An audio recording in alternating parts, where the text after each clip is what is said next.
Hello सांग मैंने आज गोटे नुआ मिनी ब्लॉग को आपण मानक आउ थे स्वागत। तो पूर्व दिन राति रे कौन होता ना बहुत सारा ऑर्डर आसाला आ लेट नाइट हो जाता बोली मो किचन सफा कर पारि तापर दिन सकाल सकाल उठिकी सब किचन सफासफी कर सारा पर सांगे सांगे किचन ऑन कर देती 9टा बेलू प्रथम ऑर्डर मत रिसीव हो जाता जोटा थिला चकुली घुगुनी आउ पूरी आउ आलू तरकारी ए ऑर्डर टी जड़े नुआ कस्टमर करते मत 5 स्टार रेटिंग भी देते।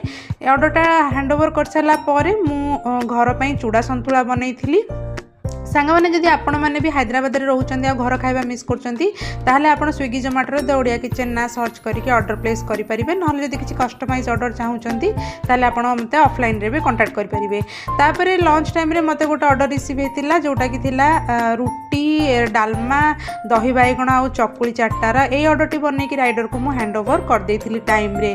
वीडियोटी भल लगी चैनल को सब्सक्राइब करने को भूलें। रही देखा नेक्स्ट वीडियो रे। जय जगन्नाथ, बाय बाय।